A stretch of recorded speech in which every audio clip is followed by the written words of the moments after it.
प्यासी सास। बीरपुर नामक गांव में प्रधान नाम का एक तेल का व्यापारी रहता था। प्रधान की एक बेटी थी जिसका नाम था सुख। सुख की माँ की एक हादसा में मौत हो चुकी थी। उसकी दूसरी पत्नी का नाम था रसीली। रसीली जवान और बहुत खूबसूरत औरत थी। वो प्रधान से प्यार तो नहीं करती थी, लेकिन उसने पैसों के खातिर प्रधान से शादी कर ली थी। पर सुख रसीली को बिल्कुल पसंद नहीं करती थी। सुख शहर में कॉलेज में पढ़ती थी। उसके कॉलेज में राघव नाम का एक लड़का था जिससे सुख दिलो जान से चाहती थी। राघव भी सुख से टूटकर प्यार करता था। दोनों एक दूसरे के बिना एक पल भी नहीं रह सकते थे, इसलिए दोनों शादी करने का फैसला करते हैं और सुख के पिता प्रधान के पास जाते हैं और प्रधान की पत्नी रसीली भी वहीं मौजूद होती है। यह क्या सुख बेटी, किसी भिखारी को साथ ले आई तू? बेटी आजकल तुम्हारी समाज सेवा कुछ ज्यादा ही बढ़ती जा रही है। पिताजी आप गलत समझ रहे हैं।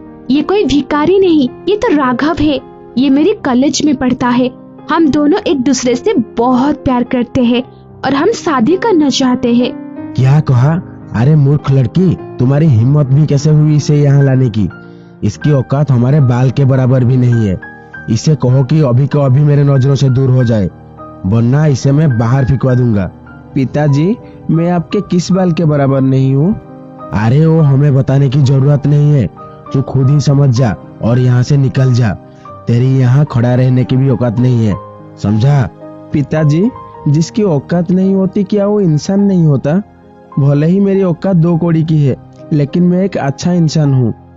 प्रधान जी, जरा कमरे में आइए ना। क्या हुआ रसीली?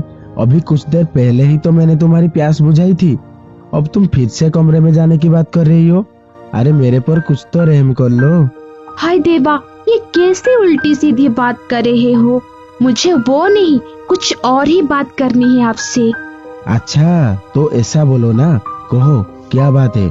जी मुझे तो लगता है कि ये लड़का सुख के लिए बिल्कुल सही लगता है, क्योंकि हमें एक ऐसा दामाद चाहिए जो घर जमाई बनकर रह सके।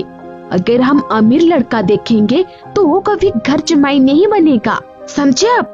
अरे वाह वाह रसीली, मुझे तो लगा था कि तुम्हारी सोच सिर्फ बेड तक ही है, लेकिन तुम तो दिमाग का इस्तेमाल करना भी खूब जानती हो।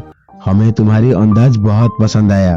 बेटी, हमें तुम्हारी और ये भिखारी, अरे मेरा मतलब है कि इस राघव की शादी मंजूर है, लेकिन मेरी भी एक शर्त है।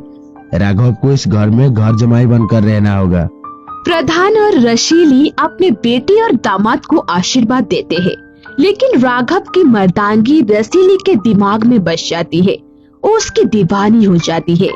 राघव शादी के बाद सुख के ही घर में रहने लगता है। राघव, आज से मेरी खेतों की सारी जिम्मेदारी तुम्हारी है। काम धाम की अच्छे से देख रेख करना, समझे? पिताजी, आप फिक्र मत कीजिए, मैं आपकी खेतों को कभी प्यासा रहने नहीं दूंगा। उसमें अच्छे से मेहनत करूंगा और पूरी मेहनत से हल चलाऊंगा। अरे मैं भी तो एक किसान का ही बेटा हूँ। ये हुई ना बात, मुझे तुमसे यही उम्मीद थी। एक दिन राघव अपने खेतों पर बनी झोपड़ी पर बैठा हुआ होता है, तभी रसीली वहाँ आती है। अरे सासू माँ, आप यहाँ क्या कर रही हैं? क्या आपको मुझसे कोई काम है? दामाद जी, मुझे आपसे काम नहीं, बल्कि मेरी एक कामना है जो सिर्फ आप ही पूरी कर सकते हैं। कामना? कैसी कामना? मैं कुछ समझा नहीं। दामाद जी, मैं आपको खेतों में हल चलाते देखा है। क्या जोश और जुनून से हल चलाते हैं आप। मुझे आपकी मर्दानगी की सख्त जरूरत है। मैं चाहती हूँ कि आप मेरी खेतों में भी हल चलाएं। अच्छा, तो सासू जी आपके पास भी खेत है? मुझे तो पता ही नहीं था। कहाँ है आपका खेत? मैं वहाँ जरूर हल चलाऊंगा। इसके लिए तुम्हें कहीं और जाने की जरूरत नहीं है। मैं अपना खेत लेके तुम्हारे पास आती हूँ। सासू जी, आप ये क्या कह रही हैं? मैं आपका दामाद हूँ। सासू नहीं, रसीली कहो। जानू, मैं तुम्हारे मर्दानगी के घायल हो चुकी हूँ। दिन रात बस तुम्हारे ही सपने देखा करती हूँ। मुझे अपना बना लो मेरी जान। देखो, ऐसा नहीं हो सकता। मेरी जिंदगी सुख के नाम है, उसमें कोई और के लिए जगह ही नहीं है। तो जगह बना लो ना मेरी जान, आज मैं अपना सब कुछ तुम्हारे नाम करना चाहती हूँ। ये कहकर रसीली राघव के साथ जबरदस्ती करने लगती है और राघव को अपने प्यार के जाल में फंसा लेती है। हर रोज रसीली खेतों में आकर राघव से अपनी प्यास बुझाती है। राघव को भी अब रसीली की आदत हो जाती है।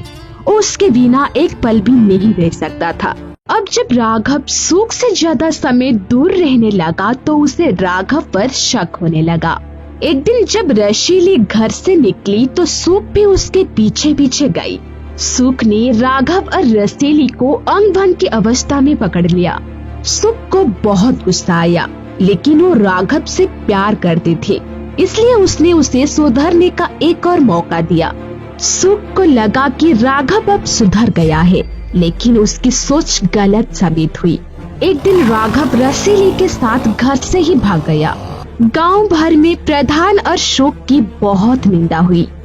राघव रसीली को अपने छोटे से घर में ले आया।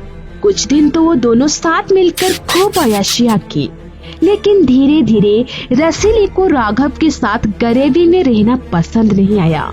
और एक दिन राघव को खबर मिली कि रसीली उसे छोड़कर किसी अमीर आदमी के साथ भाग गई है। राघव सिर पकड़कर रोने लगा, क्योंकि अब न वो घर का रहा था और ना ही घाट का।